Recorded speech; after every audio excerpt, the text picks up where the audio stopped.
The name Majestic 12 first surfaced in the late 1980s, igniting one of the most enduring conspiracy theories of the modern era. According to a series of leaked secret documents, this was no ordinary committee. It was a top-level government group allegedly formed in 1947, the same year as the infamous Roswell UFO crash. The documents claimed Majestic 12, or MJ-12, was authorized by President Truman himself, tasked with studying alien spacecraft, recovering crashed materials, and suppressing evidence of extraterrestrial contact. If true, MJ-12 would represent the deepest UFO cover-up in history, a hidden network of military and intelligence elites sworn to keep humanity in the dark. The supposed origins of Majestic 12 trace directly to Roswell, where the U.S. Army initially announced it had recovered a flying disc, only to retract the statement within 24 hours, claiming it was merely a weather balloon. To UFO researchers, the speed of that reversal was suspicious. The leaked MJ-12 documents suggested it wasn't just about Roswell. It was about something much larger. They described secret retrieval teams gathering alien bodies, spacecraft debris, and advanced technology far beyond human capability.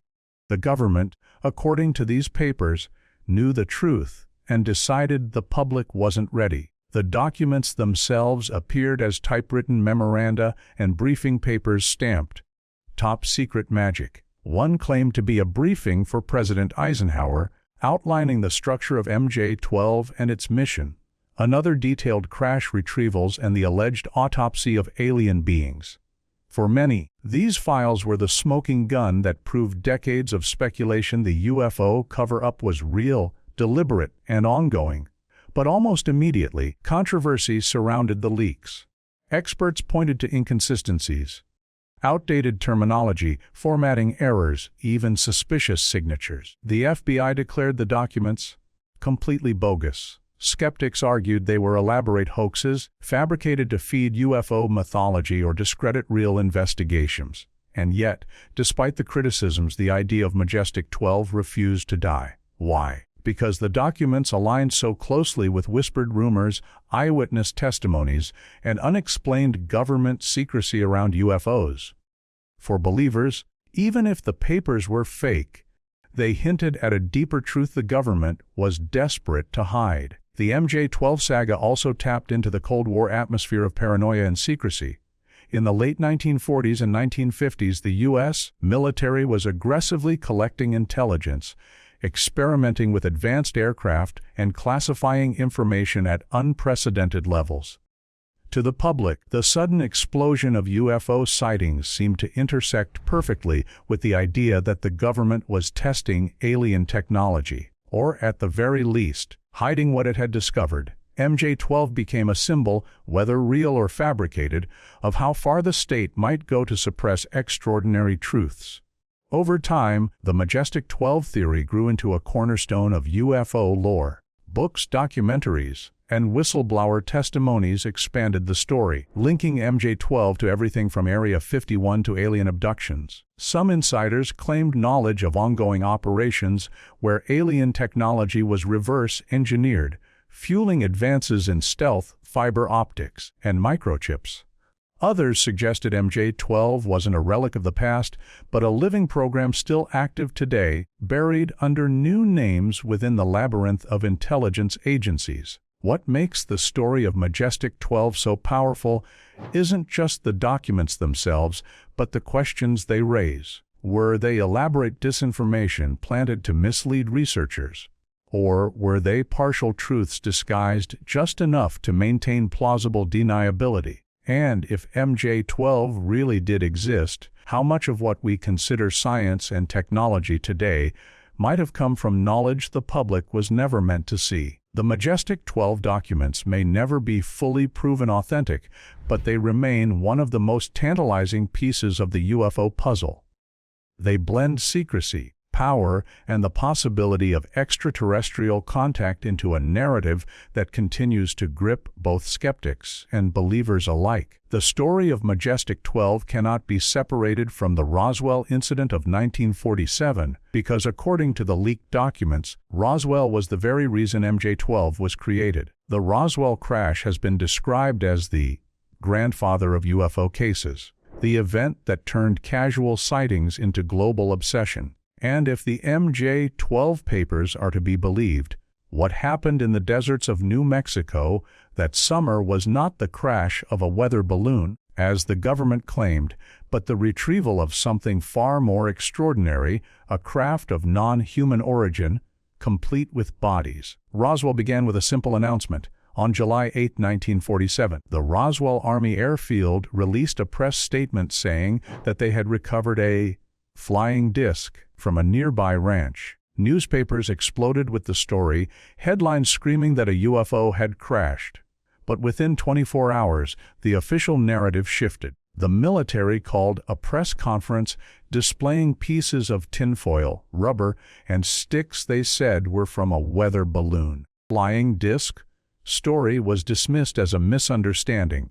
To most of the public, that seemed to be the end of it. Yet the speed of the retraction and the sheer scale of the response sparked suspicion. Why would the Army so quickly contradict itself unless there was something bigger to hide?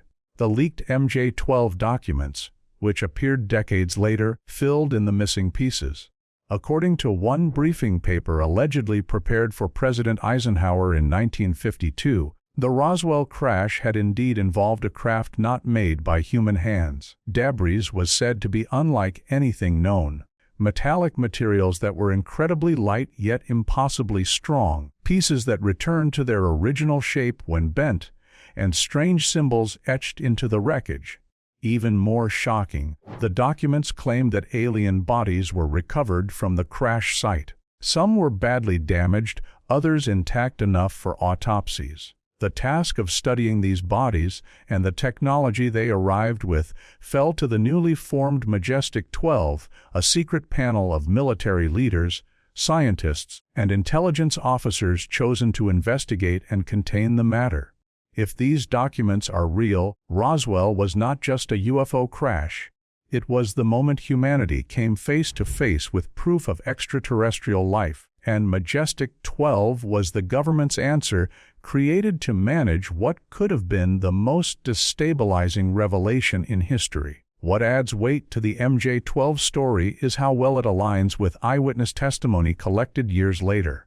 Ranchers, nurses, and even military personnel who were at Roswell described unusual materials: foils that wouldn't tear, beams that seemed unburnable, and hieroglyph-like symbols on debris. Others spoke of small bodies being transported in secrecy, guarded by soldiers. Many claimed they were threatened into silence by the military. For believers, these accounts, combined with the MJ-12 documents, paint a coherent picture. Roswell was real and the cover-up was absolute. The logistics of the cover-up also make sense when viewed through the lens of the late 1940s. The Cold War had just begun, and the United States was obsessed with secrecy, surveillance, and maintaining any technological edge over rivals. If a craft of unknown origin had crashed, revealing it publicly could have caused panic, undermined trust in government, and, perhaps most importantly, alerted enemies like the Soviet Union. The MJ-12 documents suggest that this was exactly the reasoning: keep the discovery under wraps, study the technology in private, and use it to America's advantage. In this way, the UFO mystery was transformed into a matter of national security. But skeptics point out troubling inconsistencies.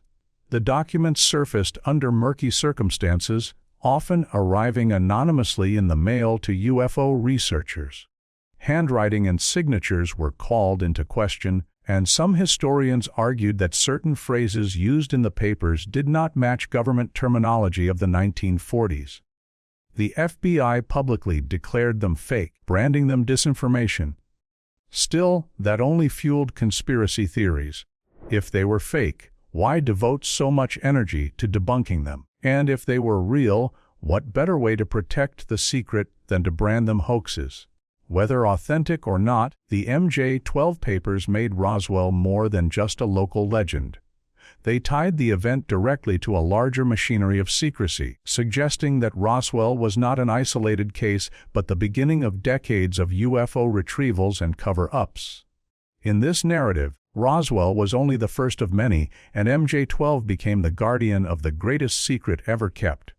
For believers, the most chilling detail is that MJ-12 was allegedly still active long after Roswell. Later documents and testimonies suggested that the group continued to operate under new names, hidden within the maze of intelligence agencies. This would mean that the cover-up didn't end in 1947 but continued for generations, shaping public perception of UFOs, burying evidence, and deciding what humanity could and could not know about its place in the universe. Roswell may have been the spark, but the fire of secrecy that followed burned for decades. And at the center of it all was Majestic 12, a group whose existence remains unproven, but whose shadow looms large in every debate about UFOs, aliens, and government cover-ups. If the Roswell crash was the spark that created Majestic 12, then what came after was the building of an entire hidden infrastructure dedicated to secrecy. According to the leaked papers and decades of whistleblower claims, MJ-12 did not limit itself to a single event. Instead, it allegedly expanded into a covert network that retrieved other crash sites, studied alien biology, and even attempted to reverse engineer extraterrestrial technology. The scope, if true, was staggering. One of the most controversial MJ-12 documents is the so-called Special Operations Manual Extraterrestrial Entities and Technology, Recovery and Disposal. Purporting to date from the 1950s, it outlines step-by-step procedures for recovering crashed UFOs and the bodies inside them. The manual detailed how debris should be collected, cataloged, and transported to secure facilities, as well as protocols for handling biological hazards. Even more chilling were instructions for dealing with extraterrestrial biological entities. The manual described small humanoid beings, fragile and with large heads, whose remains were to be carefully bagged, frozen, and delivered to classified laboratories. Critics dismissed the manual as an elaborate hoax, but for UFO researchers it offered a glimpse into how organized MJ-12's operations may have been. Was not the only alleged recovery. Other reports tied MJ-12 to incidents in Aztec, New Mexico 1948, Kingman, Arizona 1953, and even crashes in remote parts of the world where U.S. forces could intervene. Eyewitnesses in these cases often spoke of military convoys sealing off areas, strange wreckage being hauled away under tarps, and threats made against civilians who had seen too much. While hard evidence remained elusive, the pattern of secrecy, swift lockdowns, denials, and confiscations fed the belief that MJ-12 was orchestrating a global retrieval program. Perhaps the most disturbing part of the MJ-12 narrative is the claim that alien bodies were indeed examined by government scientists. Several of the leaked papers refer to autopsies performed on extraterrestrial biological entities recovered from crashes. This thread was popularized in the 1990s by the release of the infamous Alien Autopsy film, which purported to show an actual dissection of a body from Roswell. Though later dismissed as a hoax, the idea that autopsies occurred did not fade. Nurses and doctors stationed at bases in the late 1940s and early 1950s have testified to being called into operating rooms where they briefly glimpsed bodies unlike any human they had seen before, small, grayish, with oversized heads and eyes. Whether fabricated memories, exaggerations, or glimpses of something real, these accounts deepen the aura around MJ-12. Technology is where the MJ-12 story takes on an even larger dimension. Some researchers believe that many breakthroughs of the post-war era, microchips, fiber optics, stealth aircraft, may have been inspired by reverse engineering alien debris. One MJ-12 document even hints at technology, not of terrestrial manufacture, being tested in secret facilities. This theory dovetails with persistent rumors about Area 51 in Nevada, where advanced aircraft were tested under extreme secrecy. To believers, Area 51 was not just about stealth jets, it was MJ-12's laboratory, the place where alien technology was being studied and adapted for human use. Skeptics argue that such claims are convenient explanations for human innovation. Microchips, lasers, and stealth materials all have documented histories of development through traditional research. But the timing has always raised eyebrows. How did humanity leap so quickly from vacuum tubes to silicon chips, from conventional bombers to radar-evading designs? To conspiracy theorists, the answer lies in MJ-12 quietly feeding alien insights into defense contractors, drip-feeding technology while keeping the true source hidden. Beyond technology, some accounts suggest that MJ-12's reach extended into policy itself. According to whistleblowers, MJ-12 operated above the military chain of command, answering only to the president and perhaps not even to him fully. If true, this would mean that an unelected group of insiders wielded extraordinary influence, controlling not just information but shaping the direction of national security. Decisions about disclosure, secrecy, and even alleged negotiations with non-human intelligences were said to fall under MJ-12's jurisdiction. Whether these claims are exaggerations or kernels of truth buried in myth, they reveal how deeply the idea of MJ-12 has infiltrated the imagination of those who mistrust official narratives. By the 1960s, the MJ-12 story begins to blend with broader UFO phenomena. Wave after wave of sightings, mysterious objects tracked on radar, encounters by military pilots. Each event fueled speculation that MJ-12 was behind the scenes, collecting evidence, silencing witnesses, and ensuring that the official position remained one of denial. For many, the persistence of government secrecy around UFOs, even as credible witnesses came forward, was itself proof that something like MJ-12 existed. The alleged expansion of MJ-12 from Roswell to global crash retrievals, alien autopsies, and secret technology programs transformed the group into more than just a committee. It became a symbol of ultimate secrecy, the hidden hand manipulating what humanity could know about the universe. Even skeptics who dismiss the documents as fakes often admit that the mythology of MJ-12 reflects a deeper truth. Governments have hidden things, lied about them, and used secrecy as a weapon. Whether MJ-12 itself was real or fabricated, it tapped into a reality of mistrust that made the UFO cover-up legend impossible to extinguish. In the end, what makes Part 3 of the MJ-12 saga so compelling is the way it fuses human ambition with cosmic mystery. The idea of secret crash retrievals, hidden autopsies, and reverse-engineered technology forces us to confront the possibility that the world we live in may already be shaped by knowledge far beyond what we are told. And if MJ-12 truly controlled such secrets, then the UFO cover-up is not just history. It may still be unfolding today. From the moment the first Majestic 12 documents surfaced, skepticism followed. For many, the idea of a secret presidential directive forming an elite group to study UFOs was too convenient, too cinematic. The details seemed to align almost perfectly with the mythology that had been growing since Roswell.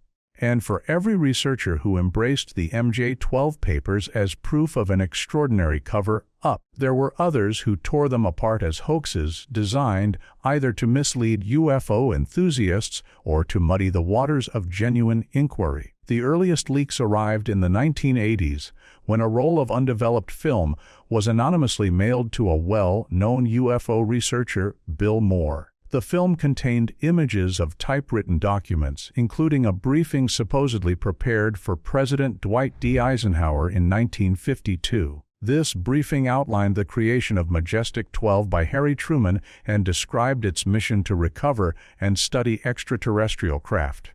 To believers, this was dynamite, but skeptics immediately pointed to flaws. Why would such sensitive material be mailed to civilian UFO investigators? Why did the documents contain errors in formatting, terminology, and grammar inconsistent with the era? The FBI investigated quickly. After reviewing the documents, they declared them completely bogus. Analysts noted that some of the terminology used, such as e-sichuma agic, did not match Cold War-era classification standards. Others pointed out that the Truman signature on one document appeared identical to one lifted from an unrelated letter, suggesting it was pasted in rather than original. To professional archivists, these red flags screamed forgery. Historians added further criticism. They observed that the documents often used language and phrasing that seemed more in line with 1980s UFO culture than 1940s or 1950s military jargon. For example, references to extraterrestrial biological entities sounded suspiciously like terminology that only gained popularity later. Skeptics argued that whoever fabricated the documents had done so with knowledge of UFO lore, but without a historian's grasp of period-specific detail. Then there was the question of provenance. Genuine top-secret documents typically have clear chains of custody. These appeared anonymously, often photocopied, and without context. The supposed MJ-12 papers had no verifiable paper trail. They weren't declassified through official channels, and no originals were ever produced, only copies, microfilm, or photographs. For skeptics, this was the final nail in the coffin. Without originals, authenticity could never be established. Another layer of doubt came from the individuals associated with the documents. Bill Moore, who helped publicize MJ-12, later admitted to collaborating with intelligence agents in disinformation campaigns. Some believe the MJ-12 documents were part of such an operation designed to confuse UFO researchers, keep them chasing shadows, and discredit them when the documents were debunked. This theory gained traction when skeptics realized how much time and energy UFO groups spent debating MJ-12 instead of pursuing more verifiable evidence. Prominent debunkers like Philip Klass analyzed the papers line by line, pointing out anachronisms and inconsistencies. He noted that certain government agencies mentioned in the documents either didn't exist at the time or were misnamed.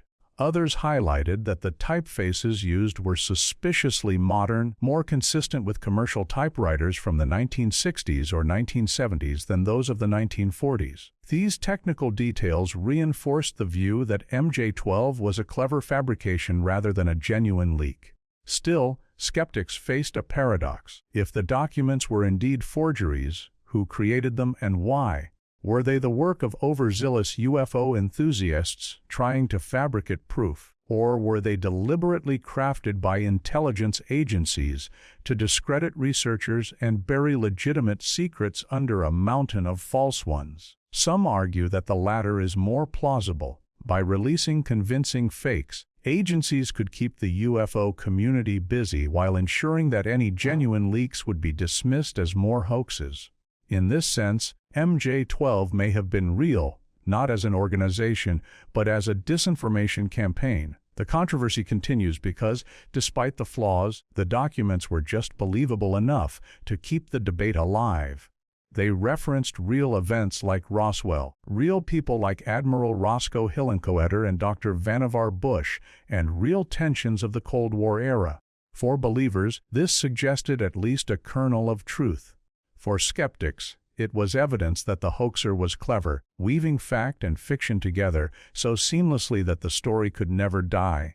In the end, the skeptic's case is strong. The FBI rejected the documents. Historians exposed anachronisms and no originals have ever been produced. Yet the MJ-12 narrative persists. Why? Because even if the documents were faked, they feed into a deeper suspicion that governments do hide UFO information, that Roswell was covered up, and that the truth remains buried. In that sense, MJ-12 has achieved something remarkable. Whether real or not, it has become part of the mythology of secrecy, a symbol of mistrust, and a reminder that sometimes the perception of a cover-up can be as powerful as the reality. More than 3 decades after the Majestic 12 documents first appeared, they remain among the most polarizing artifacts in UFO history. To skeptics, they are clever fakes stitched together by opportunists or disinformation agents to muddy the waters of UFO research. To believers, they are the smoking gun, proof that the U.S. government not only knew about extraterrestrial contact, but actively created an elite committee to study and conceal it. But beyond questions of authenticity, MJ-12 continues to matter because it has become a cultural symbol of secrecy itself, shaping how people view UFOs, government cover-ups, and even today's push for disclosure. For believers, MJ-12 embodies the ultimate confirmation of long-held suspicions. It names names, respected military officers, scientists, and government officials who supposedly formed the backbone of the committee. Figures like Rear Admiral Roscoe Hillenkoetter, the first CIA director, and Dr. Vannevar Bush as a chief science advisor during World War II were not fringe characters but central figures in American power. If they were involved, believers argue, it means UFOs were never dismissed as fantasy. They were treated as the highest-level national security matter. In this sense, MJ-12 documents serve as a bridge between whispered testimony and official acknowledgement. Even the U.S. government's rejection of the documents has only fueled suspicion. The FBI's quick dismissal, critics note, came without extensive investigation, almost as if authorities were eager to shut down the conversation. Skeptics counter that there was little to investigate. MJ-12 was never found in archives, and the documents were riddled with flaws. Yet to many, the tension between outright denial and lingering secrecy feels too convenient. Why, for example, did the Air Force and intelligence agencies consistently avoid addressing broader questions about UFO retrievals, instead focusing narrowly on the bogus label? For believers, this looks less like transparency and more like damage control. MJ-12 also matters because it intersects with real, verifiable secrecy. For decades, the U.S. government denied the existence of Area 51, even as satellite images and local witnesses confirmed something extraordinary was happening there. Projects like U-2 spy planes, stealth technology, and nuclear testing were all hidden under deep classification. Against this backdrop, MJ-12 does not seem impossible, it seems plausible. If the government could conceal entire air bases, experimental aircraft, and Cold War technologies, why couldn't it conceal a crash retrieval program? In this way, MJ-12 thrives not on its own authenticity, but on the climate of mistrust surrounding government secrecy. The legacy of MJ-12 can also be seen in the modern disclosure movement. As U.S. officials now release Pentagon UFO reports and admit to unexplained aerial phenomena as UAPs, many in the public see echoes of MJ-12 in today's debates. If the government admits it has been hiding data about unknown craft for decades, then why not consider that MJ-12, or something like it, existed to manage the secret? In this